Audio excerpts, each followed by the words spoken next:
Gloria a Dios. Dios les bendiga, amados. Dios les bendiga a todos. Bienvenidos a la casa del Señor. Qué bueno es que podamos tener este tiempo juntos. Y quiero invitarle que vaya conmigo a la Escritura. Vamos a entrar de lleno a nuestro último mensaje acerca de los evangelios. Y quiero que me acompañe a Juan capítulo 1, versículo 1 al 5. Ahí voy a estar introduciéndome en este mensaje. Es el evangelio de Juan, el que vamos a ver, el evangelio del águila. Así lo han titulado muchos estudiosos de la Biblia y le han titulado a este evangelio el evangelio del águila. Mientras Lucas ve a Cristo el hombre, Marcos ve a Cristo el siervo, Mateo ve a Cristo el rey, león, Juan mira la faceta del águila de Cristo. Y leemos en la Escritura Juan capítulo 1, voy a leer el versículo 1 y 2 nada más. En el principio era el Verbo, y el Verbo era con Dios, y el Verbo era Dios. Este era en el principio con Dios.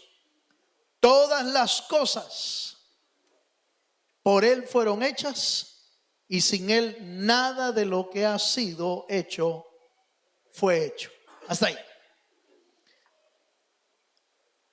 El libro de Juan, el evangelio de Juan, es considerado para muchos teólogos, para muchos estudiosos, es considerado el evangelio o el libro más profundo y más espiritual que está en la Biblia. Es así porque a pesar de que los 4 evangelios hablan de Cristo, a 3 de ellos se le llaman los evangelios sinópticos. Usted va a oír esa palabrita cuando pone evangelio o los libros evangélicos. Le va a aparecer una frase que se llama los libros sinópticos. ¿Qué significa esto? Significa que 3 de ellos, Lucas, Marcos y Mateo, aunque hablan del Cristo y en diferente ángulo, las historias pueden ser comparables entre uno y el otro. Eso es lo que significa la palabra sinóptico. Entre los 3 evangelios se puede ver la comparación y lo muy similar de las historias bíblicas que aparecen. Pero Juan es totalmente diferente. Juan tiene una cantidad de milagros y eventos que no están en los otros evangelios. Y además de eso, hay enseñanzas y conversaciones bíblicas que no aparecen en los otros 3 evangelios. ¿Por qué? ¿Cuál es la razón de esto? El apóstol Juan está apuntando no tanto a lo evento, a lo histórico, sino que está apuntando a lo espiritual, a cómo el Señor vivía en un ambiente espiritual elevado, en un ambiente, hermano, donde el Señor se movía con tanta espiritualidad que ese fue el énfasis que el apóstol Juan le dio a su libro. Y eso lo vamos a ir viendo un poquito más adelante, pero solo para comentarle, cuando leemos Juan capítulo 1, versículo 1, y encontramos en un solo verso, por favor, vea por favor usted esto, en un solo verso, el apóstol Juan enseñó 3 verdades teológicas profundas. Solo el versículo 1 dice: en el principio era el Verbo. ¿Usted sabe quién es el Verbo? El Verbo es Jesucristo. El Verbo es Jesucristo. ¿Se acuerda de Génesis capítulo 1, verso 1? En el principio, ¿qué dice el hermano? Creó Dios los cielos y la tierra. en el principio. Juan dice, en el principio era el verbo. La primera manifestación de Cristo en la Biblia. No que esa fue la primera vez que el Señor se mostró, pero Cristo se mostró como el verbo, como la palabra. Cuando Dios hablaba, esa palabra es Jesucristo. ¿Cuántos dicen amén? Pero dice, en el principio era el verbo. Eso quiere decir que Cristo, hermano, Cristo ya estaba en la creación. ¿Cuántos dicen amén? Eso significa que Cristo es eterno. Cristo estaba desde el principio de la creación, ya estaba Él ahí. Y entonces Juan, cuando dice en el principio era el verbo, está hablando de la eternidad de Cristo. 2, y el verbo era con Dios. Está hablando de la unidad de Dios y del Hijo. El Padre y el Hijo son uno. ¿Cuántos dicen amén? Eso quiere decir que la unidad de Dios es eterna también. Por eso el Señor dijo a sus discípulos, yo y el Padre somos uno. Y Juan lo dice en una pequeña frase, y el verbo era con Dios. Pero la tercera frase en el verso dice, y el verbo, ¿qué? Eso nos habla de la deidad de Cristo.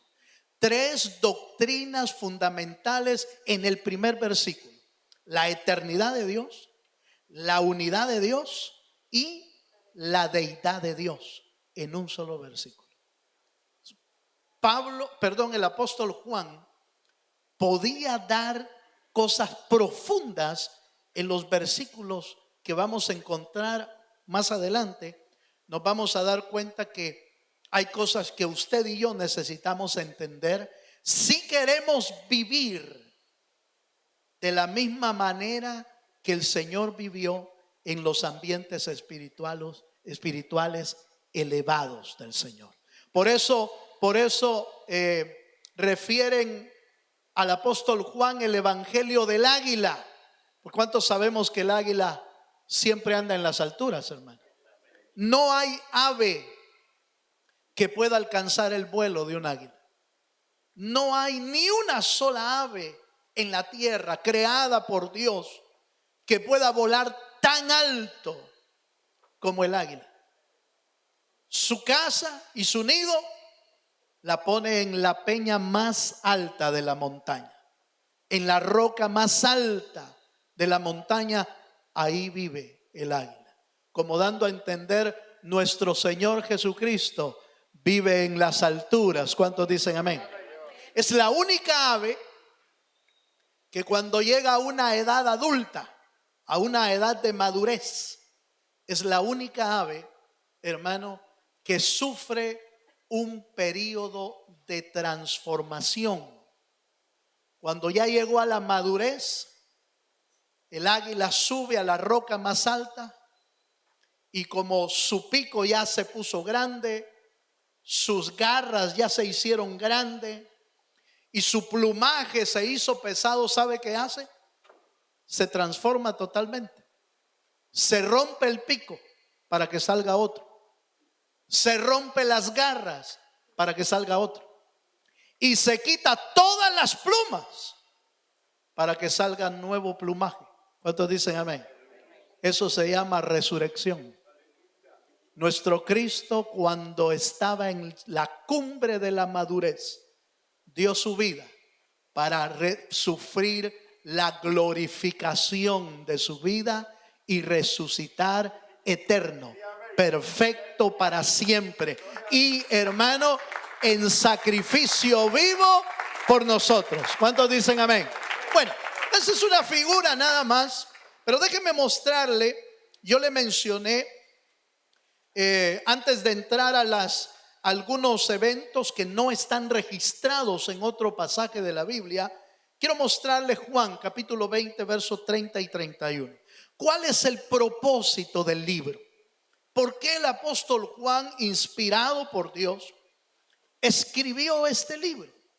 Y él mismo nos lo dice en el capítulo 20 y versículo 30 y 31 del libro de Juan, el Evangelio de Juan. Dice, ¿lo tiene, hermano? Dice, hizo además Jesús muchas otras señales en presencia de sus discípulos, las cuales no están escritas en este libro, pero estas, oiga esto, pero estas se han escrito para que creáis que Jesús es el Cristo, el Hijo de Dios, y para que creyendo tengáis vida eterna. ¿Cuántos dan gloria a Dios?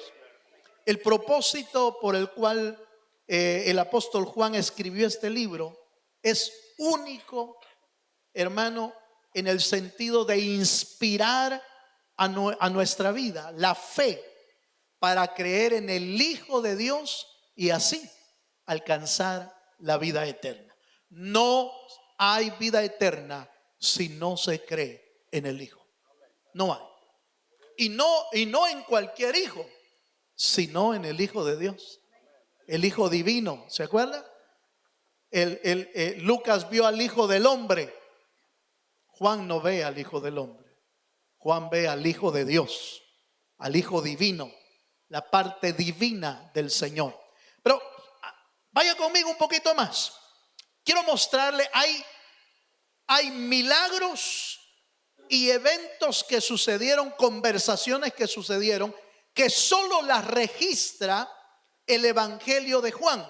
No puedo darle todo el listado porque son muchas, pero déjenme darle algunas de ellas. Juan capítulo 3, versículo 1 al 5. La conversación con Nicodemo, solo el apóstol Juan la registra, los otros tres no. ¿Y sabe por qué? La registra porque quiere enseñar una de las verdades espirituales más profundas del creyente, el nuevo nacimiento. Ningún otro evangelio registra el nuevo nacimiento. Habla de salvación, por supuesto, como ser salvo creyendo en Jesús. Cristo vino a salvar y a buscar lo que se había perdido. Pero el único que toca el nuevo nacimiento es el apóstol Juan. Y lo describe de esta manera. ¿Lo tiene? Juan 3 dice, había un hombre de los fariseos que se llamaba Nicodemo, un principal entre los judíos. Este vino a Jesús de noche y le dijo, Rabí, sabemos que has venido de Dios como maestro, porque nadie puede hacer estas señales que tú haces si no está Dios con él. Respondió Jesús y le dijo, de cierto te digo, que el que no naciere de nuevo no puede ver el reino de Dios. Nicodemo le dijo, ¿cómo puede un hombre nacer siendo viejo? Pues, ¿puede acaso entrar por segunda vez al vientre de su madre? Respondiendo Jesús, de cierto te digo, que el que no naciere del agua y del Espíritu no puede entrar en el reino de Dios. Hermano, esta doctrina fundamental del Evangelio es la que nos abre la puerta hacia la vida eterna. Pero solo el apóstol Juan logró ver el nuevo nacimiento en esta esfera, en esta forma. Me asombra la historia es tan importante que diríamos, ¿y por qué los otros no lo hablan? Miren, no me pregunte a mí, el Espíritu es el que hace como Él quiere y con quien Él quiere. Pero Juan escribió una de las escenas tan importantes para el cristianismo. Fue Juan el único que describe la reunión que tuvo el maestro de maestros con el maestro más importante del judaísmo, Nicodemo. Nicodemo llegó de noche y habló con el Señor y le dijo, mire lo que le dice, Señor, sabemos que tú vienes del cielo, vienes de Dios, porque nadie puede hacer las cosas que tú haces si no viene respaldado de Dios. De plano, Nicodemo dijo: con esto voy a impactar al Señor. Con esto hago que el Señor diga: bien dicho, Nicodemo, como había dicho a Pedro o a otro, ¿va? O lo hubiera alabado. Nicodemo quizás esperaba que el Señor lo alabara por tal descubrimiento. Qué terrible, Nicodemo. Eso no te lo reveló ni carne ni sangre. Quizás había oído ya la historia del apóstol Pedro. Pero no, el Señor no se deja pantallar por la sabiduría. El Señor no se deja pantallar por el conocimiento humano. Cristo sabía quién era.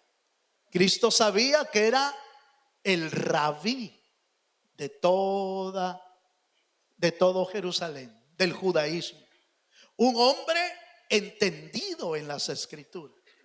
Pero cuando le dice: Señor, sabemos que tú vienes de Dios, porque de plano todo lo que haces nadie lo podría hacer.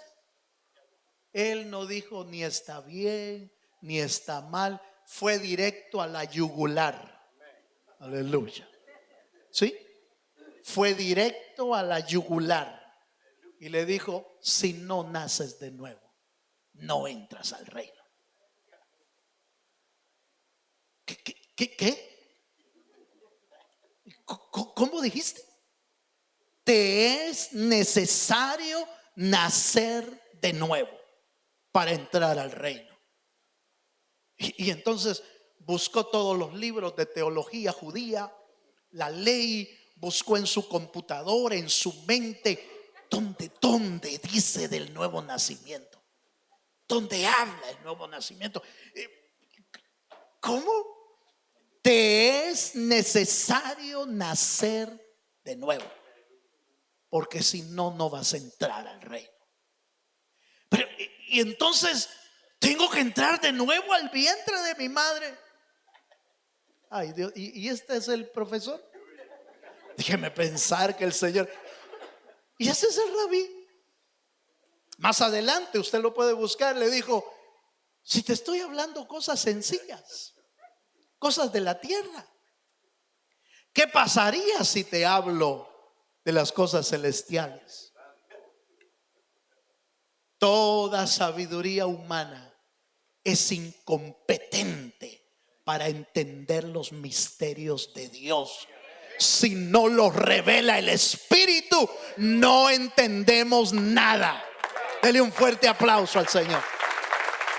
Aleluya. No entendemos nada si no es por el Espíritu. Pero déjeme dejarle la verdad principal. Los que van a volar como el águila en el tiempo final son los nacidos de nuevo. No se equivoque, hermano. Si no hay nuevo nacimiento, no hay eternidad. No se equivoque. No es suficiente ir a una iglesia y creer que ya soy salvo. Si no nacemos de nuevo, no hay vida eterna. Dele un fuerte aplauso al Señor, sí, Señor. Aleluya. ¿No le parece profundo eso? A mí me encantó cuando estaba estudiando la Biblia. Yo, Dios mío, si el Nicodemo, si el maestro, el rabí, se quedó titiriteando, hermano, cuando le dijo el Señor sin mediar palabras. No le dijo: bienvenido, Nicodemo, maestro judío, pase adelante. No. A la yugular. Si no naces de nuevo, no entras al reino. Esa misma palabra es para nosotros. Si nosotros queremos ser como las águilas, como el águila del Señor, tenemos que nacer de nuevo.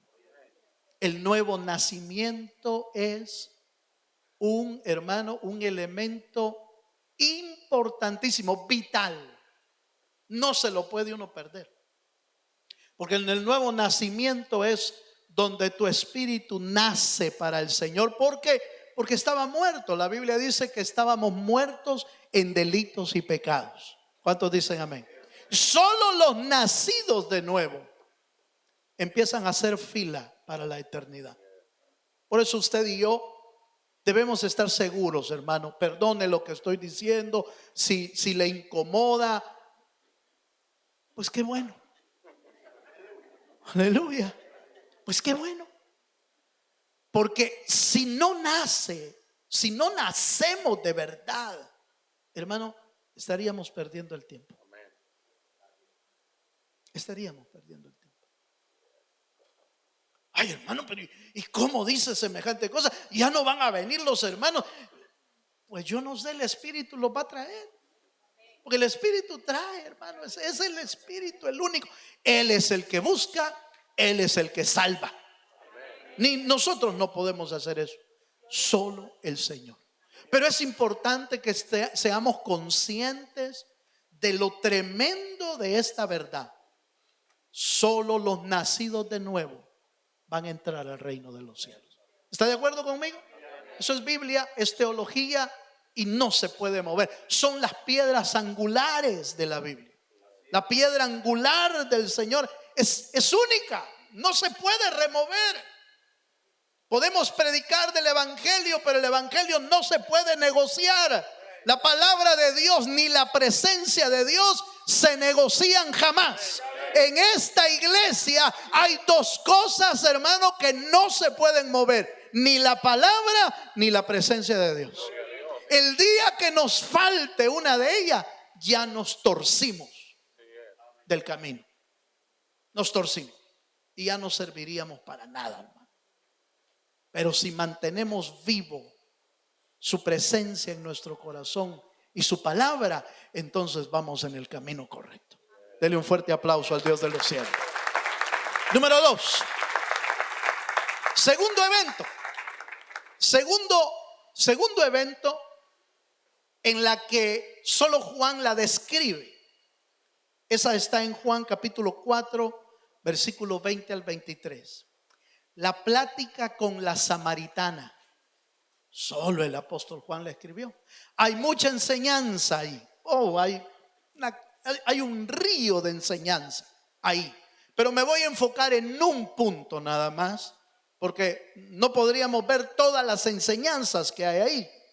Juan capítulo 4, versículo 20 al 23. En ese punto me voy a enfocar.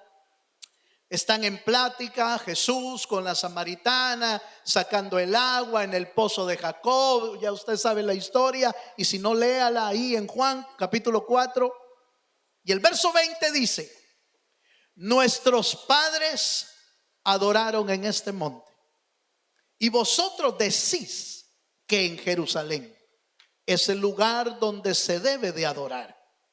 Jesús le dijo: mujer, créeme que la hora viene cuando ni en este monte ni en Jerusalén adoraréis al Padre. Vosotros adoráis lo que no sabéis. Nosotros adoramos lo que sabemos, porque la salvación viene de los judíos. Mas la hora viene, y ahora es, cuando los verdaderos adoradores adorarán al Padre en espíritu y en verdad, porque también el Padre tales adoradores buscan que le adoren. El apóstol Juan vio en esa escena una de las cosas más importantes del cristianismo: aprender a adorar no como se nos antoja, no como nosotros queremos, sino como la palabra nos dice. Y la palabra da dos detalles importantísimos. La adoración debe de venir haciéndolo, hermano, en espíritu y en verdad. En espíritu, que sea motivado por el espíritu a nuestra vida. y en verdad conforme las sagradas escrituras. Ya hay ejemplos, hermanos, suficientes ejemplos de personajes que quisieron adorar a Dios como ellos quisieron y al final terminaron mal. Uno de ellos, Caín, en el principio. Le dijeron, trae al altar un sacrificio. ¿Sabe qué llevó él? Papayas. Digo yo, pues, no sé, va. La Biblia no lo dice. Fue un gran mangote que llevó, hermano. Llevó de los frutos de la tierra lo mejor. No buscó lo peor, buscó lo mejor. Y lo fue a poner al altar. No sé qué llevaba. La Biblia dice que llevaba del fruto de la tierra lo más precioso, lo más valioso del fruto de la tierra. Eso llevó. Pero le habían pedido eso. No. Al altar se lleva sacrificio, porque sin derramamiento de sangre no hay perdón de pecados. Al altar se lleva sangre, se lleva sacrificio. Por eso a nosotros el apóstol Pablo en Romanos, ahí por el capítulo 12, dice, presentad pues vuestros miembros en sacrificio vivo, santo y agradable al Señor, que es, ¿qué dice, hermano? Vuestro culto racional. No nos han mandado a traer papayas al altar. No nos han mandado a traer plátanos, guineos. No nos han mandado a traer eso. Con todo respeto voy a decir lo siguiente. Por eso en el altar no se traen ofrendas de fruta, jamás. ¿Me oyó eso? No se traen ofrendas de legumbres, ni fruta, no se trae eso. O sea, allá en el Antiguo Testamento había ciertas ofrendas, pero aquí son sacrificios vivos. Nuestra vida en el altar del Señor. ¿Cuántos me están entendiendo? Caín llevó lo mejor, pero dice la Biblia, y Jehová no se agradó de ello. Más adelante, cuando el pueblo de Israel ya estaba en funciones, habían dos sacerdotes, uno llamado Nadab y el otro llamado Abiú.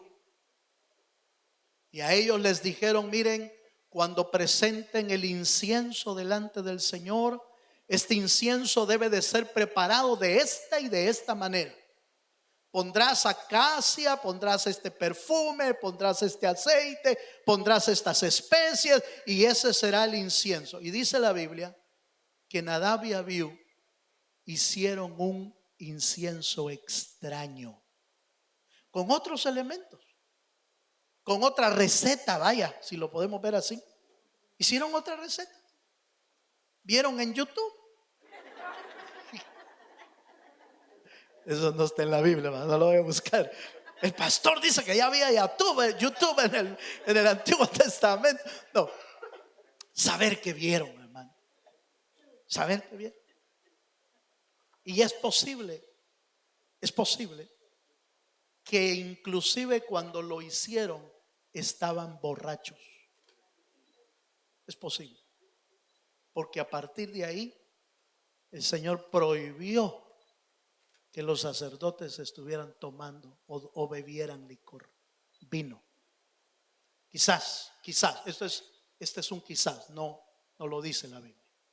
Pero resulta que presentaron ofrenda, presentaron incienso, y el incienso que empezó a subir, señal de adoración, fue extraño para Dios. Y dice la Biblia que del altar salió fuego y consumió a los dos. ¿Tenían buenas intenciones? Quizás. Caín tenía buenas intenciones, quizás. Pero no se trata de buenas intenciones. Se trata de hacerlo en el espíritu y en verdad. Motivado por el espíritu y conforme la verdad bíblica para saber adorar y exaltar al Señor. ¿Cuántos me están entendiendo? Entonces, con la plática con la samaritana, parece que la samaritana creía que sabía mucho. También, mire cómo andaba la samaritana, andaba zumbando. Usted ya sabe que ya llevaba 5 casas, 5 hogares y un montón de cosas. Pero ella le dijo al Señor: Señor, nosotros adoramos aquí como nuestro padre nos enseñó, en el pozo de Jacob. Aquí adoramos nosotros. ¿Y ustedes qué? Les dijo. De seguro va. Y el Señor le dijo: la hora viene y la hora es. Los verdaderos adoradores adorarán al Padre en espíritu y en verdad. Ni en este pozo, ni en Jerusalén. Los verdaderos adoradores adoran donde estén. Si tienen la presencia de Dios, van a saber adorar al Dios de los cielos. Denle un fuerte aplauso al Señor. Aquí viene un elemento importante. Si usted es águila, sabe adorar a Dios. Si no es águila, hermano, entonces uno no ha aprendido a adorar al Señor. Está pensando así, quizás así como mi papá me dijo, quizás como mi mamá, como aprendí allá en la otra religión, como aprendí en la otra iglesia. No, es en espíritu y en verdad.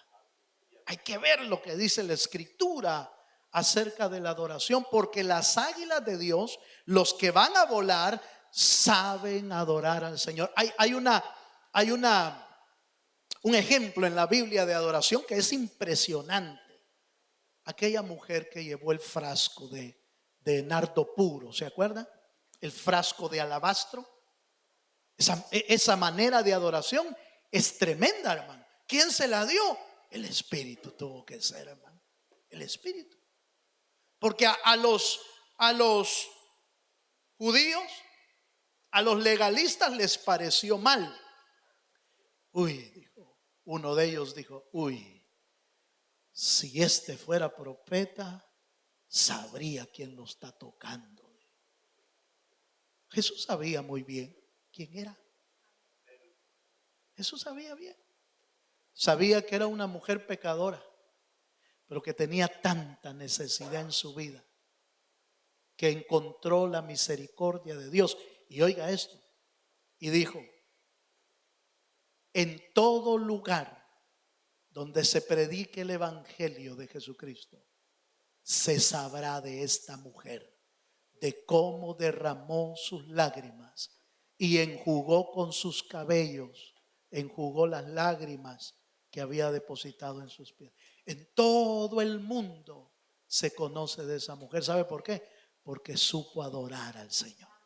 Hermano, usted y yo necesitamos aprender a adorar. Necesitamos quebrarnos en el altar del Señor.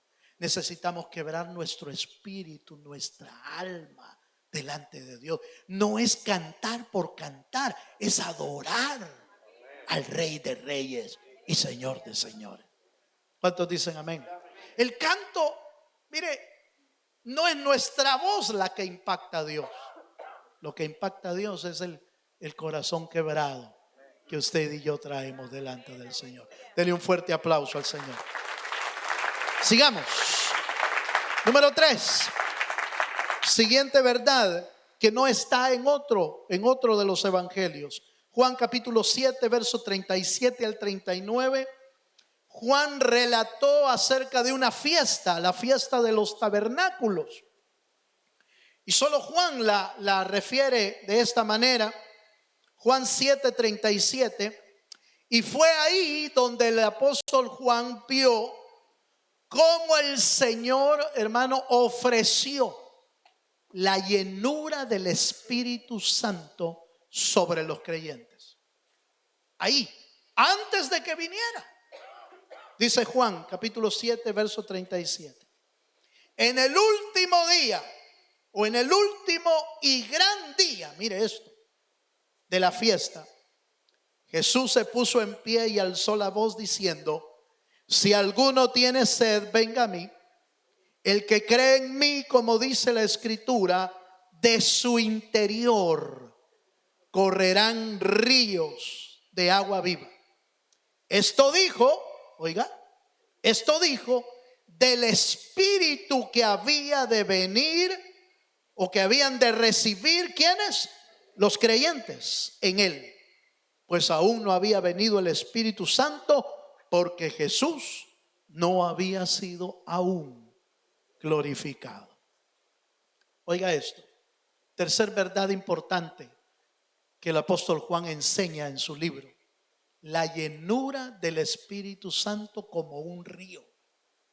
Es el único que la ve así. Es el único que mira la llenura del Espíritu Santo, hermano, como un río no opcional, sino un río necesario para toda vida del cristianismo. La llenura del Espíritu Santo en nuestras vidas no es una opción, hermano.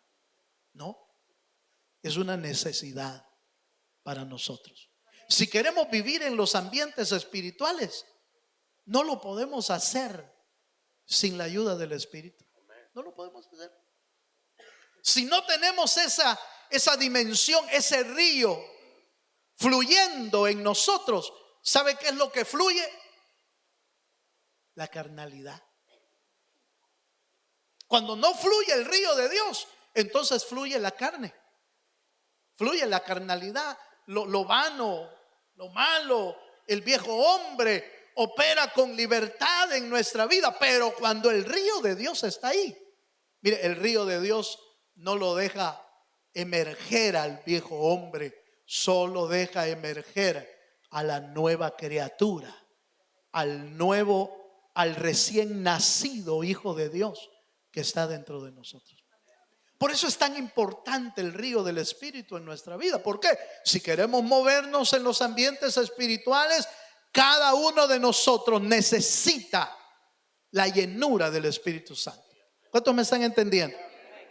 Ahora, brevemente, el Espíritu Santo se puede mover en nosotros de tres formas. Número uno, el Espíritu Santo dentro de nosotros para hacernos hijos de Dios. El Espíritu Santo con nosotros para caminar todos los días en nuestra vida.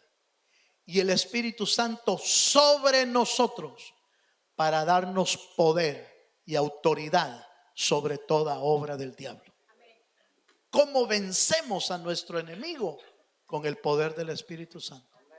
¿Cuántos dicen amén? Amén.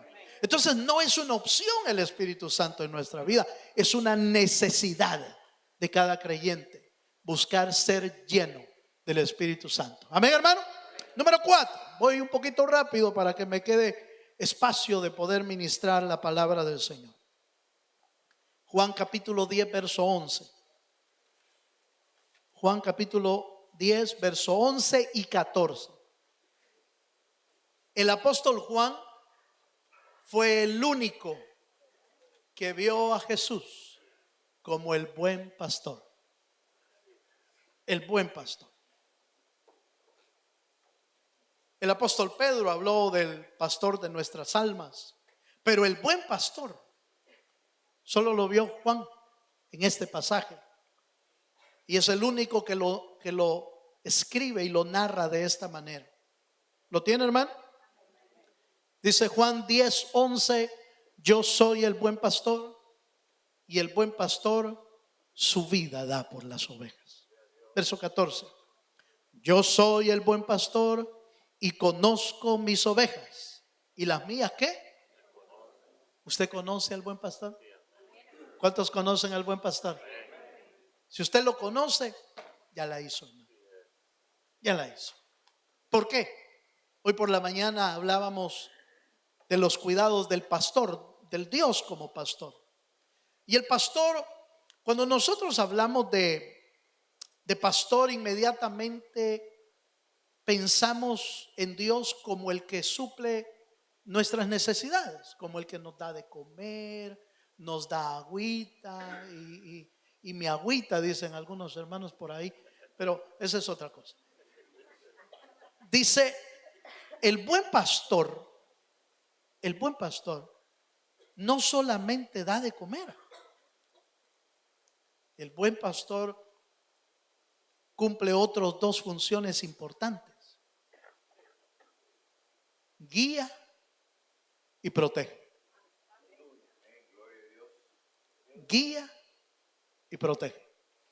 Dos cosas impresionantes. La guianza, por supuesto, por el Espíritu, por la palabra, porque el Señor va a usar la palabra y nos va a aconsejar. Ahora, yo le decía a los hermanos, mire, ¿por qué es tan importante que usted y yo tengamos a Cristo o a Dios como nuestro pastor? Porque Él es el único que realmente puede proteger nuestras vidas en todo momento. ¿Qué pastor físico te va a poder proteger en los accidentes? Y que voy con usted en el carro, pues. ¿Cómo? ¿Cómo lo protejo de asaltos?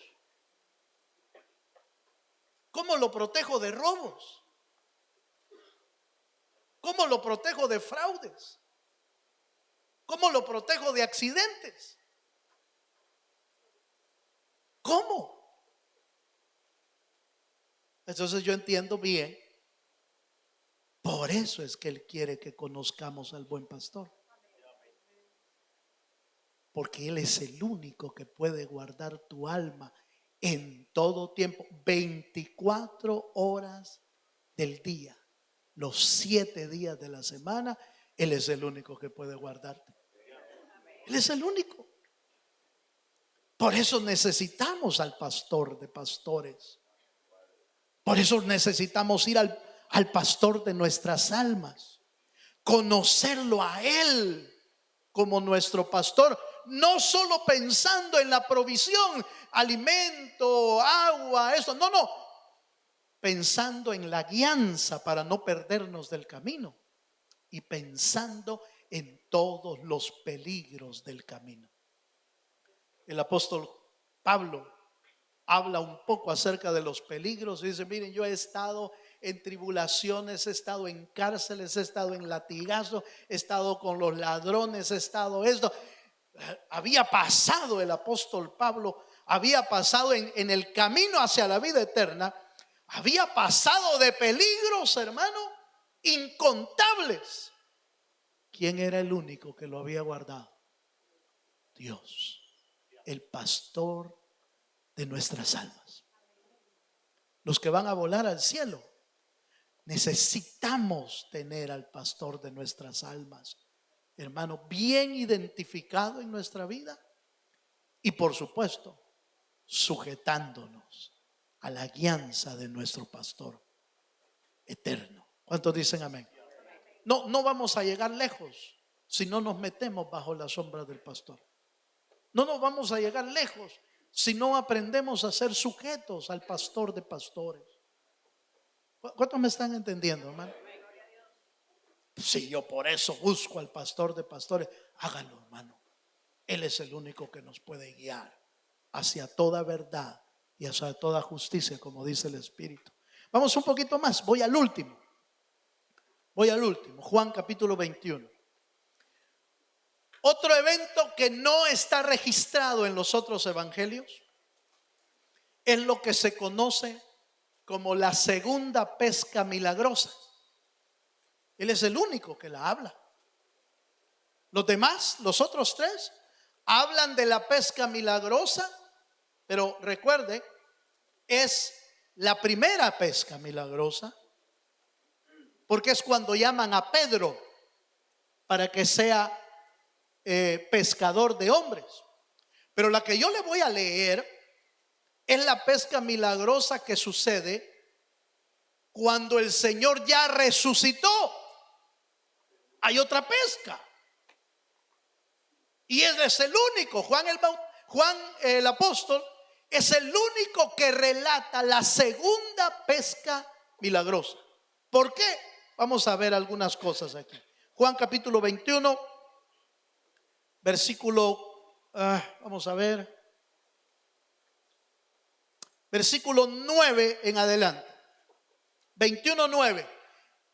El libro de Juan, si usted le da una ojeada, va a ver que el último capítulo es el 21. Ya no tiene otro capítulo. Entonces, la pesca milagrosa de la que estamos hablando es al final del Evangelio de Juan. No está hablando de la primera pesca. Y por supuesto hay detalles aquí que lo dejan bien claro. Verso 9 dice: al descender a la tierra, vieron brasas puestas y un pez encima de ellas y pan. Jesús les dijo: traed de los peces que acabáis de pescar.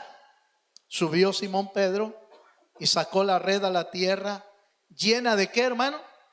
De grandes peces. 153. Y aún siendo tantos, la red no se rompía. Verso 2. Les dijo Jesús: venid y comed. Y ninguno de los discípulos se atrevía a preguntarle: ¿tú quién eres? Sabiendo que era el Señor. Esta era la tercera aparición del Cristo resucitado. Cuando lo vieron, se quedaban: ¿será este el Cristo? Como que Él es, Pedro, Él es, pero iba transformado, iba probablemente glorificado, no lo sé. La cosa es que no lo lograban distinguir con facilidad. Y en esta pesca suceden varias cosas importantes. Número 1, es una sola red, una sola barca. En la primera hay 2 barcas con redes llenas. En esta solo hay una. La red de la primera pesca se rompían. La red de la segunda pesca no se rompe. La primera pesca eran peces que no se podían contar. La segunda pesca son 153, no más. Y todos eran peces grandes.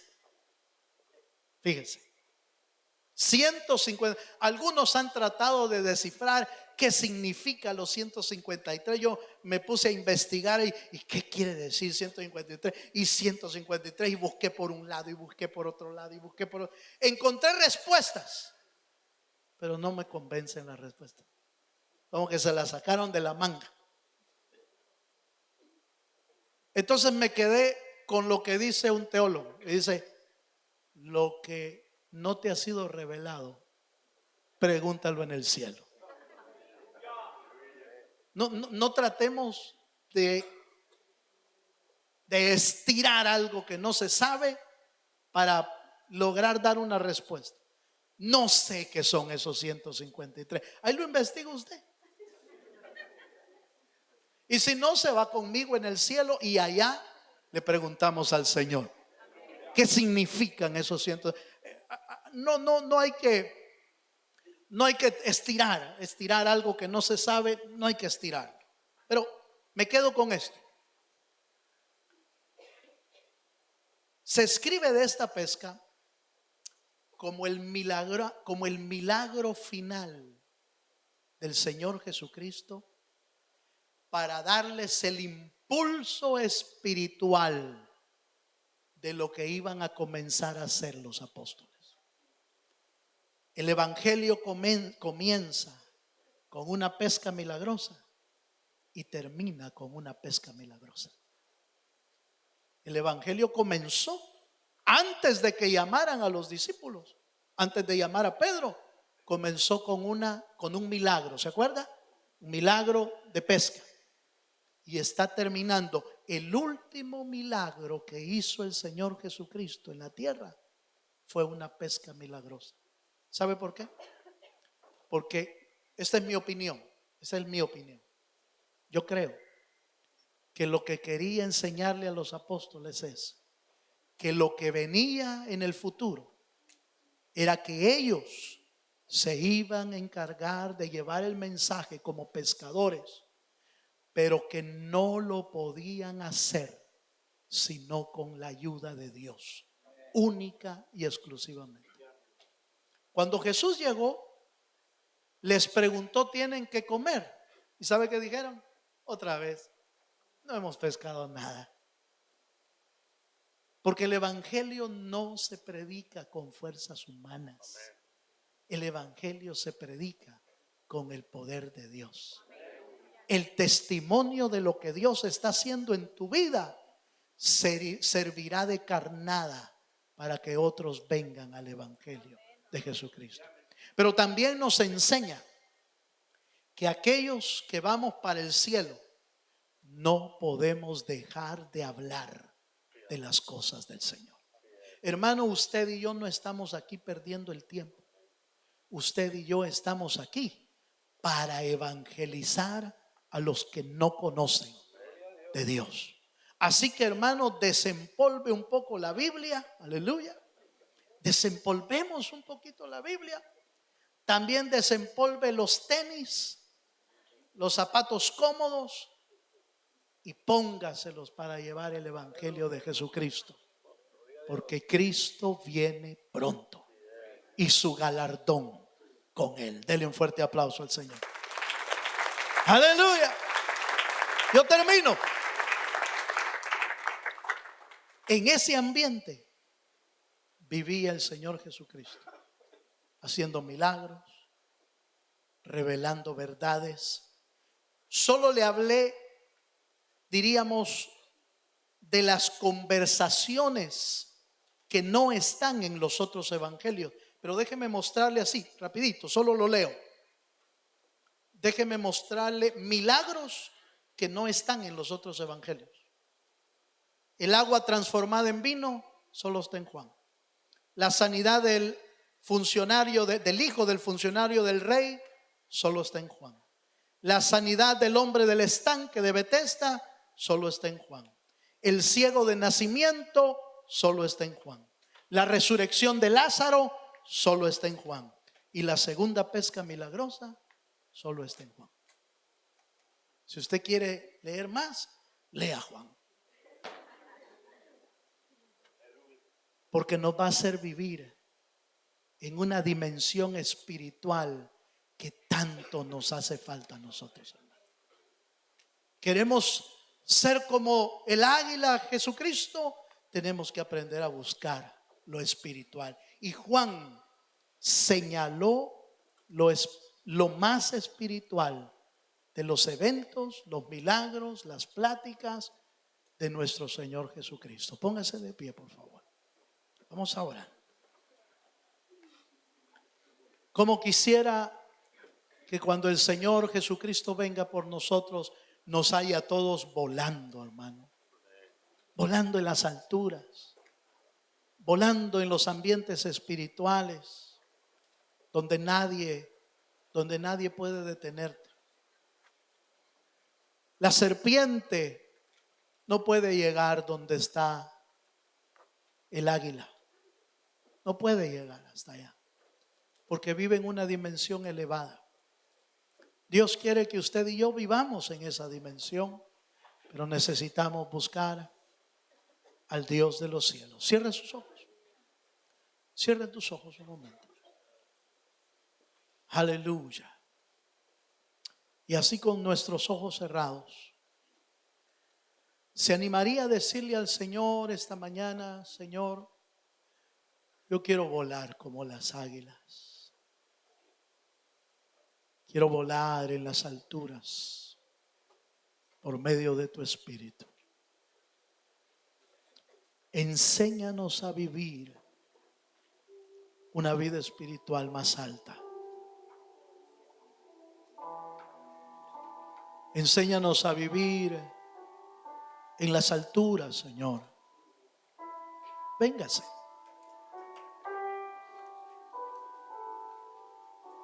Véngase adelante a decirle: Señor, aquí está mi vida.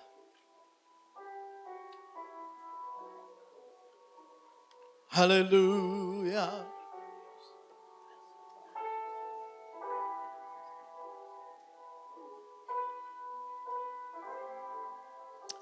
Oh, te bendecimos, Señor.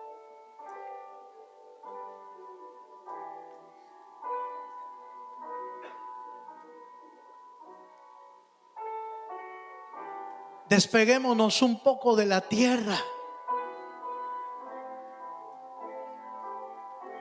Despeguémonos de lo temporal, de lo terrenal, y busquemos lo eterno. Busquemos lo celestial. Por eso la Biblia dice: cuando Cristo venga a la tierra, ¿hallará fe en la tierra? Como preguntando: ¿dónde estarán los hombres y mujeres de fe? ¿Dónde estarán los hombres y mujeres que han nacido de nuevo, que han creído en su palabra, que han creído en su Dios? Si te faltan fuerzas, dile: Señor, ayúdame a subir más alto. Ayúdame, Señor, a subir más alto. Ayúdame a subir a las alturas. Cuando el águila ve las tormentas, cuando el águila ve los huracanes, ¿sabes qué hace? Vuela más alto. Vuela más alto. Y desde arriba mira las tormentas. Desde arriba mira las tormentas de la vida. Pero ella está a salvo en las alturas. Ella está a salvo. Si quieres vivir a salvo, aprende a volar, hermano. Aprende a volar por el Espíritu. Aprende a volar en el Espíritu del Señor. Oh,